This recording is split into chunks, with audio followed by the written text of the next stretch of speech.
break off? I think we broke the grill rear off. bumper up. The rear bumper. Look at the Cybertruck.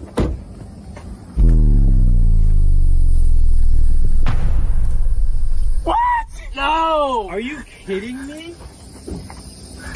Oh my god! Our whole frame just snapped. The hitch is hooked up to what? It just came off. Oh my god. You can't even fix that. That's a total truck. What good does the hitch do if it's barely on aluminum? Your trailer would have just fallen off. Bro, that's crazy. Any other normal truck could do that and you're not gonna break the frame. It's steel. You gotta have a steel core. You gotta have something holding this together. That looks cheap, honestly. That's what they bought that cast. press for. Let's say your trailer hits a pothole or gets a flat. It could shear this whole thing off. What's the towing capacity? Because to get that certified, they have to go through a ton of testing. Does it know that the entire rear bumper's gone? Trailer functionality may be unavailable. That does not sound good at all. There's a lot of things dragging. A normal truck would never do that. It's got to be able to do truck things. That is one big pile of shit. Sure is one big pile of shit. They are freaking tin cans. And they just look stupid. Like, I had one of those little smart cars when I was living in LA because you could fit into small parking spots, and it was a funny looking car. I'm not gonna lie, it was silly, but it was a little convertible. I made it look cute. Not me, but I mean, I made the most of it, is what I'm trying to say. At least it served a purpose. Like, these ugly cars don't even serve a purpose. They can't even do truck things. I think they're completely pointless, and no offense, but anybody who's driving them, I already know where your brain is at. But all the vandalism and stuff that's happening with them, with the Teslas, it's like, humanity can be so dumb sometimes too. It's like, and the people who are owning them, testing them out, props to them, like the video I showed. But then the people who are vandalizing their own cars just to get likes on Instagram, it's kind of stupid. Why wouldn't you just sell it to somebody else who's dumb enough to buy it? Anyway, I'm not going to talk much about Musk today for once. I've been very curious about what's happening in Greenland, and I've been suspicious that there's more going on beneath the surface, figuratively and literally. And I spent this whole week digging, trying to find out, like, what other reasons could we possibly want to obtain Greenland. And my intuition told me that something with the elites, there's a reason why the elites want that land.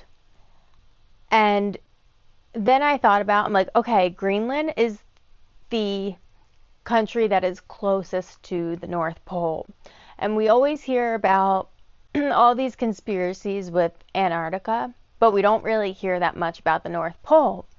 And if you believe, or at least might consider, that the Earth could be, we could have an inner Earth where it could be not literally hollow, but sort of hollow, then the North Pole might be just as important as Antarctica when it comes to other lands, in some ways.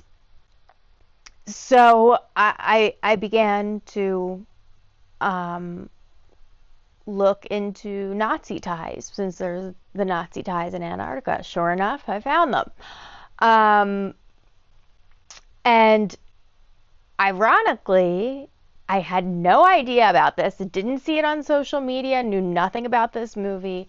But in 2020, there was a movie called Greenland with Gerard Butler, and it's about a family who has to survive a cataclysm and escape, and I guess the elites escape to Greenland. I didn't see the movie because I actually just found out about it, but it was like that's sort of what was in the back of my mind of a possibility of why the American elite would want Greenland. The only thing people want to talk about today is this Clark, this interstellar comet. Right? I mean, Yeah, big news. I don't see Clark. Oh, maybe he's still sleeping. Dad. Some of Clark's larger fragments are now expected to enter our atmosphere. That's right, and now these are just... What are they saying? More of the I same. bet you it's gonna make a heck of a show. Whoa. Where are they going? I don't know. When the first chunk's about to hit. Hit? Only part of it. It's going in the ocean. Would you look at that? Wait, where's the explosion?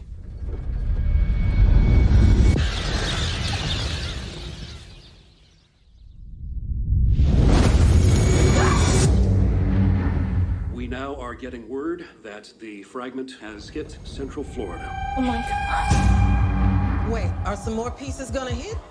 Come on, let's go. But the sky's on fire. 2 days. They got it all wrong. There's a ton of fragments. Planet killers. Space agencies are predicting an extinction level event. We're gonna be together, all right, kiddo? We're just trying to get to safety.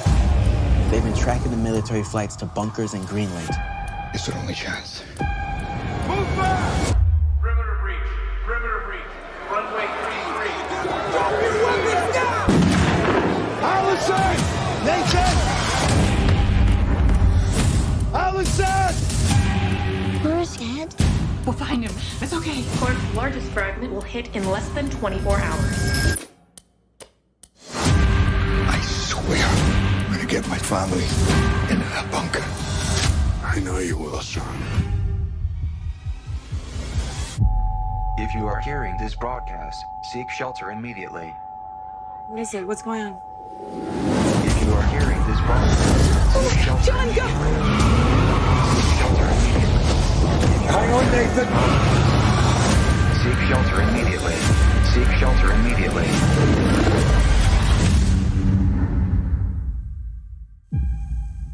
So, also, before I get in further, I think what I'm going to do at the beginning of each episode now is, since I usually don't have the time to respond to each of you individually, I'll pick one or two questions or comments from the last episode to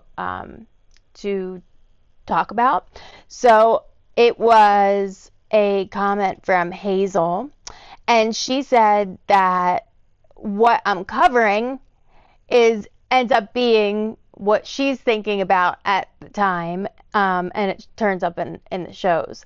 So that's basically how I'm going about my research, because obviously there's so many things to talk about right now. It actually makes it almost more difficult because I don't know where to focus my energy immediately. So then I kind of center myself and I think, what does my audience want? What would they like to hear? And then I get some sort of message or download that's from outside of me, and then I go down that rabbit hole.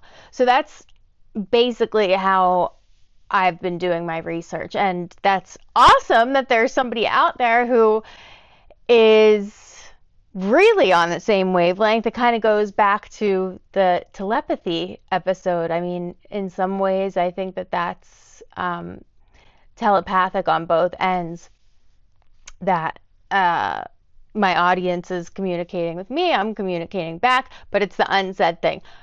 With that being said, you can always leave a comment about other things that you might want me to dive into. So, okay. Then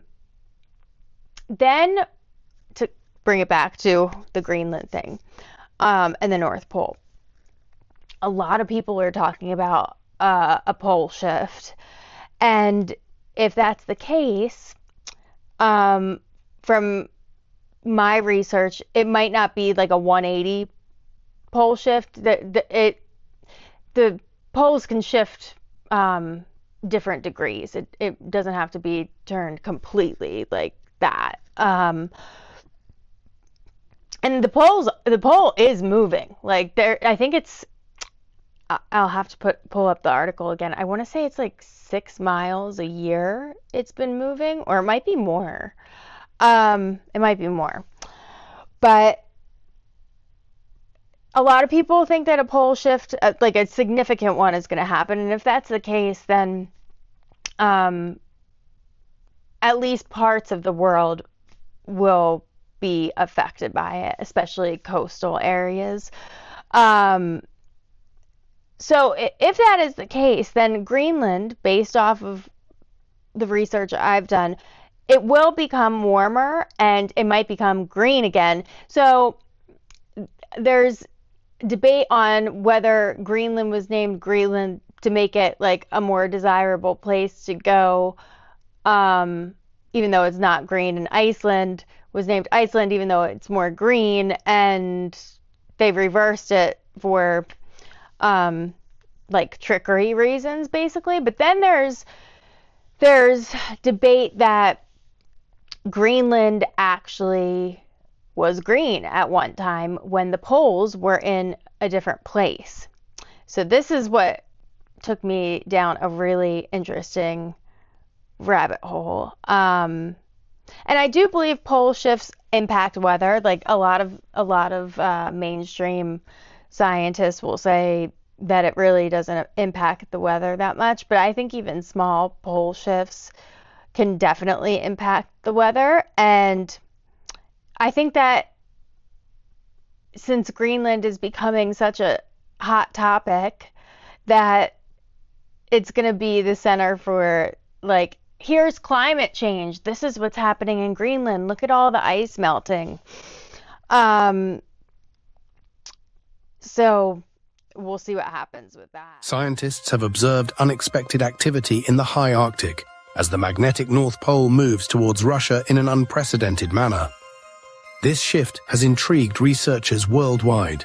True north compass needles point to the magnetic North Pole, which shifts due to Earth's magnetic field changes. Unlike the stationary geographic North Pole, the magnetic pole's location is dynamic. Dr. William Brown from the British Geological Survey noted that the magnetic pole moved along Canada's northern shore for centuries. In the 1990s, it drifted into the Arctic Ocean, accelerating towards Siberia. The World Magnetic Model, developed by the British Geological Survey and the US National Oceanic and Atmospheric Administration, predicts the pole's location. It aids smartphone compasses, GPS systems, and military navigation. The pole's movement results from unpredictable fluctuations in Earth's molten iron core. This churning liquid metal, located 2,000 miles below, generates the magnetic field. While exact predictions are impossible, monitoring continues through ground stations and satellites. So, from my findings, Greenland, like Antarctica, does have Nazi ties. I came across the work of Miguel Serrano. He was a Chilean diplomat, writer, neo-pagan occultist, defender of a doctrine that supposedly would be the true Christianity, Christianism, spelled with a K, and a fascist activist. He was a Nazi sympathizer in the 30s and 40s, and he became a prominent figure in the neo-Nazi movement of esoteric Hitlerism.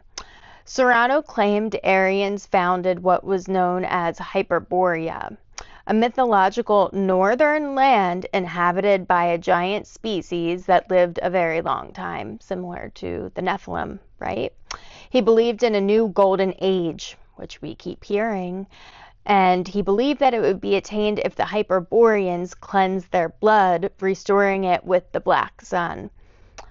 This is much of what the Nazis believed. Serrano was a member of the Japanese secret society Order of the Dragon, and Nordic philosophy is the oldest version of the Golden Age. This is when we really began to start hearing about the Golden Age.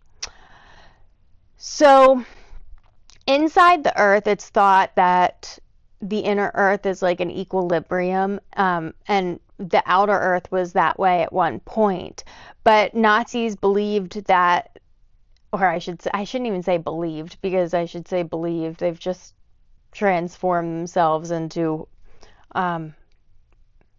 other areas of government through Operation Paperclip and stuff like that. But let's just use the past tense. Nazis believed that Hyperboreans were located in inner Earth and had a second smaller sun, the black sun, that may be our original sun.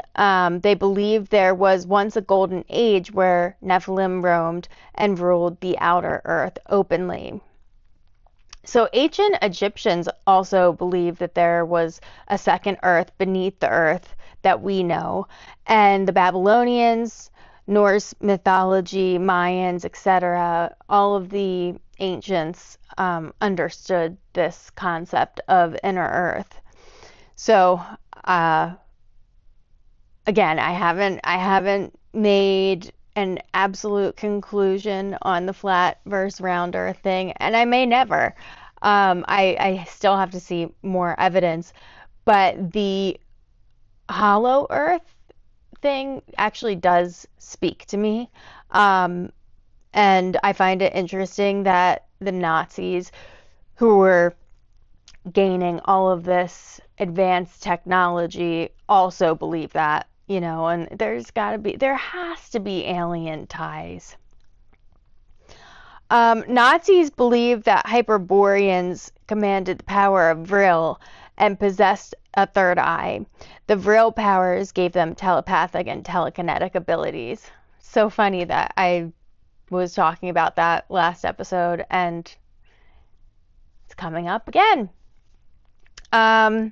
The word Vril comes from the novel The Coming Race, published in 1871 by the English writer Edward Bulwer Lytton, and was probably derived from the Latin word virilis, manly, powerful, or virile.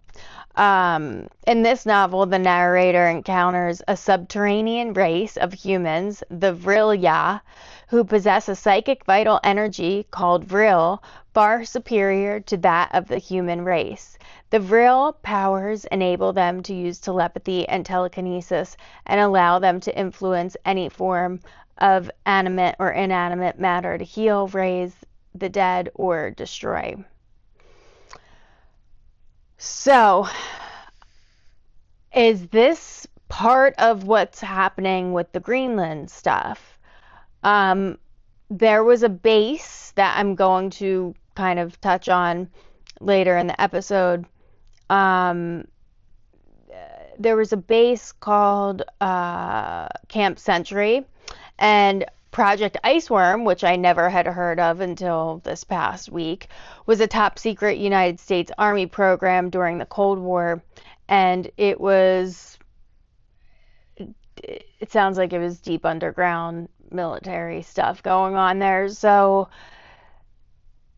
they said it was about nuclear power against Russia, but I have a feeling that there was more to the story, and it had to do with inner Earth as well. And my guess is because Greenland is owned by Denmark and we were there, we were probably doing things that we didn't have permission to do. And they said that the operation was aborted because of I guess the snow and the ice that was moving, and it was just too hard to work with. But I have a feeling that we were doing something that we weren't supposed to be doing, and that Denmark found out about it, and we had to skedaddle. Okay, so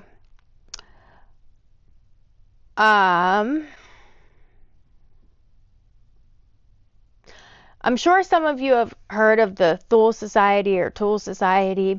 It was a German occultist group founded in Munich shortly after World War I, named after a mythological northern country in Greek legend.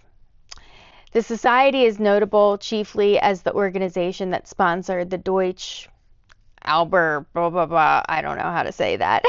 Deutsche Arbeiterpartei. Oh, it's German Workers' Party. That's what it is. Which was later reorganized by Adolf Hitler into the National Socialist German Workers' Party, or the Nazi Party. According to Hitler biographer Ian Kershaw, the organization's membership list reads like a who's who of early Nazi sympathizers, and it goes through the list of names. Much of exotic weaponry is said to have come from a channeler by the name of Maria Orsic, who was affiliated with the Tool Society. She apparently was said to have direct contact with the Hyperboreans. And then she said she was moving off planet and disappeared. And when she disappeared, it's thought that she actually ended up going to Antarctica. As beautiful as she was deadly, Maria Orsic led an amazing life and changed the course of world history forever. If what we know today is true, she was instrumental in unleashing the most destructive war in human history. My name is Marzander, and it was my goal to find out whether Maria Orsic was a woman with remarkable spiritual power, an adventuress with rampant imagination, or a ruthless tool for the Nazi regime, whether she was a beauty or a beast. Never in history has science progressed with such giant leaps as in the early 20th century Germany. Never before have occult societies blossomed in such profusion, and never in history has one regime based its whole existence, its philosophy, and its science on the occult. And yet, in less than 2 decades since the end of the Great War, Germany had entered atomic and space age. Why were the Nazi scientists so successful?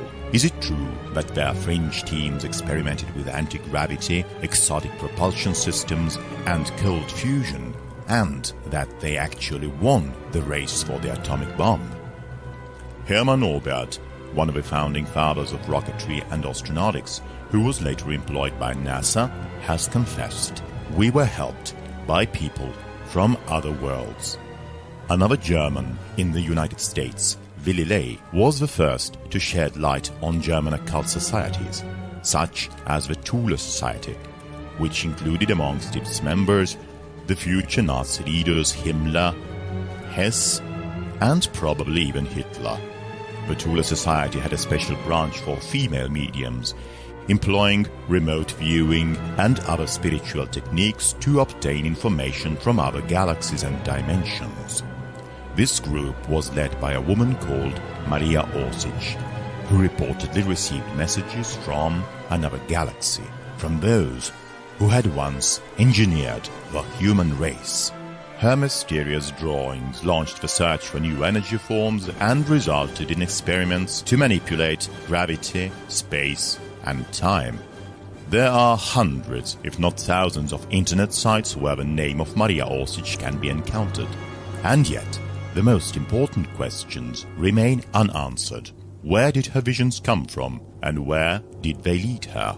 Was she behind the rise of Germany, or its ultimate fall? Did she, in fact, exist? The Nazis' belief system is based much on John Dee, a 16th century English mathematician, astronomer, teacher, astrologer, occultist, and alchemist. He was the court astronomer for and advisor to Elizabeth I and spent much of his time on alchemy, divination, and Hermetic philosophy. As an antiquarian, he had one of the largest libraries in England at the time, and as a political advisor, he advocated the foundation of English colonies in the New World to form a British Empire, a term he is credited with coining. So, here's where the Nazis basically started gathering that there was an inner Earth. John Dee believed that Earth wasn't round but concentric at the polar caps.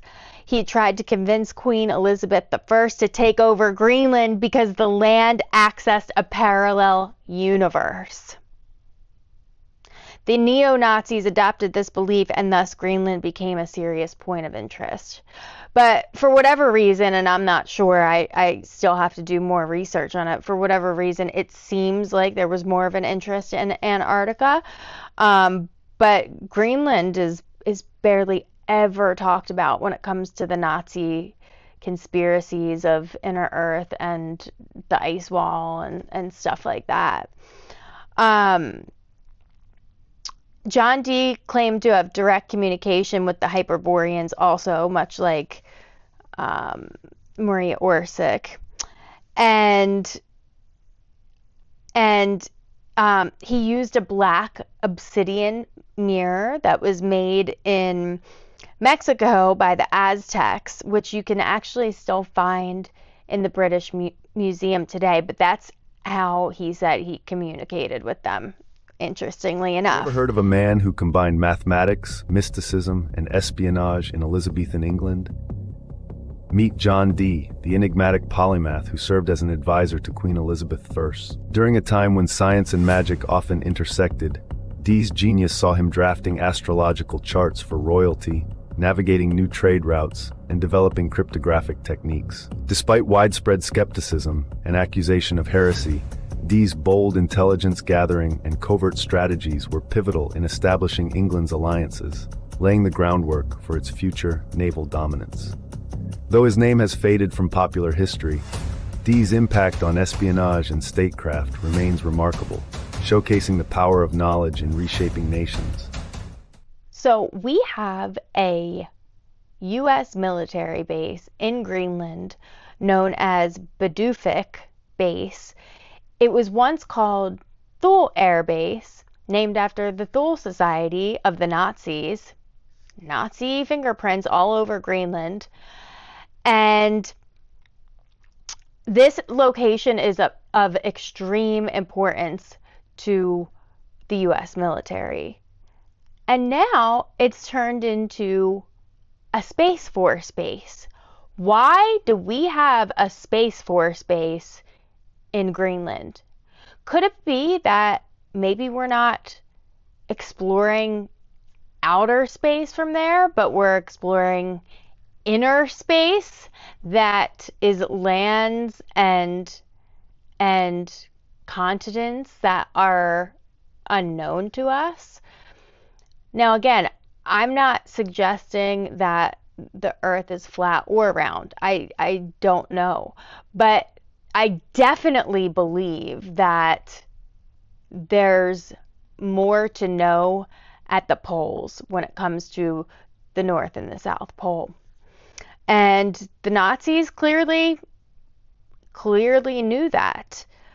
If you go back in time to Project Iceworm was a top secret United States Army program of the Cold War, which aimed to build a network of mobile nuclear launch sites under the Greenland ice sheet. Again, I don't know how much of the nuclear stuff I actually buy. I said in one of my very first episodes that there's proof that nukes might not even exist. I mean, nuclear technology in other ways can exist, but like the nukes that they're talking about might not even be what they say they are. So I think the most interesting point of what I've found is the John Dee connection from the 16th century and how the neo-Nazis adopted his belief about Greenland, that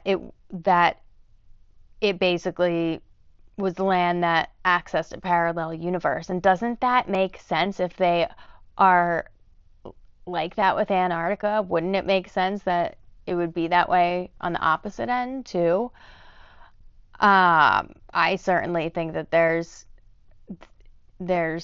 more to uncover when it comes to this.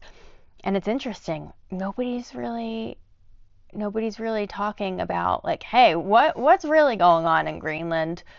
So I wish I had more information than this on it, but this is basically what I was able to gather over the course of a week. And it wasn't easy. I actually, even though this is probably going to end up being a short episode, I was sifting and sorting through a lot of information about the pole shifts and the Nazis and the Hyperboreans, because I never even heard of them. I obviously know about the Nephilim, but I didn't know that there was a specific group of people native to the north. I heard of Nordics, obviously, but not Hyperboreans. So then I had to do research on all of that, and it was sort of a week of just scattered papers everywhere. And even though this is sort of short and sweet, and I wish I had more, I think I'm on to something. I do. I think that there's way more going on between the elites possibly building some sort of bunker there. Are they aware of the pole shifts? And if that happens, then Greenland's going to be a more desirable place. Maybe that is going to happen in, I don't know, a couple hundred years, and they plan way ahead. They play the long game, so they might be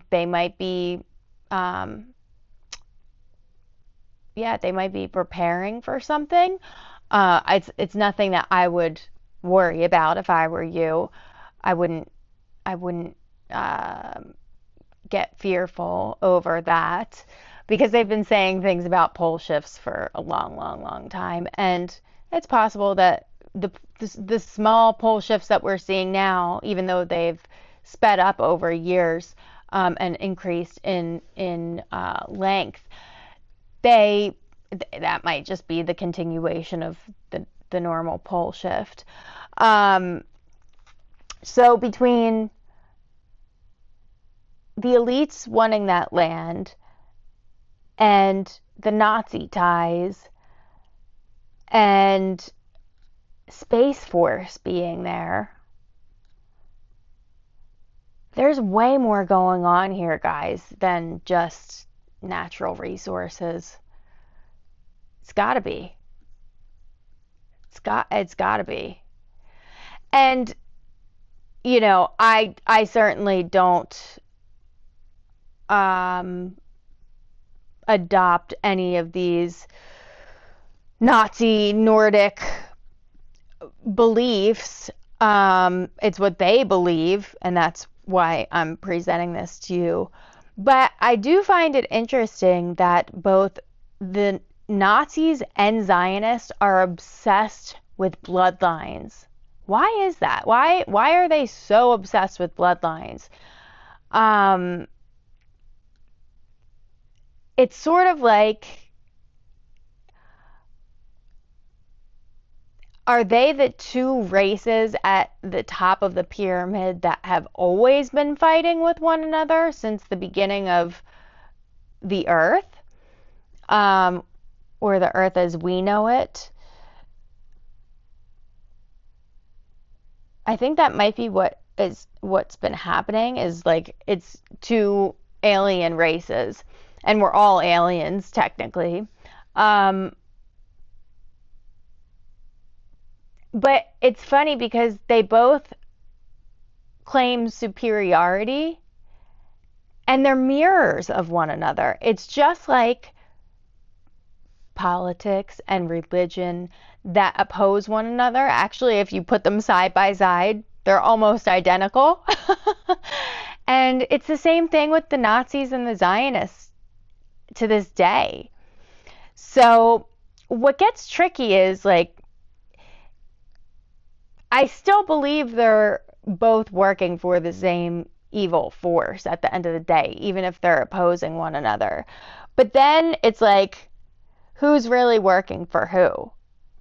Take Trump, for instance. By the looks of him and his ancestry, you would guess, oh, he's maybe a Nordic or linked to these Hyperboreans or whatever.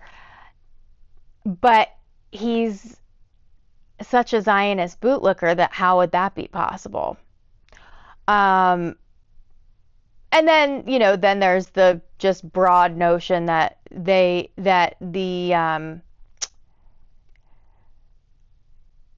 strife between both groups is sort of an illusion, and they are working for the same force. But I still believe there's got to be at least a little bit of ancient bloodline alien stuff that's still going on to this day. So I think it's all ridiculous. I think the Nazis and the Zionists can be just as evil as one another, and that we're all one human race. But keep an eye on Greenland, because I think there's a whole lot more going on beneath the surface. See you next week.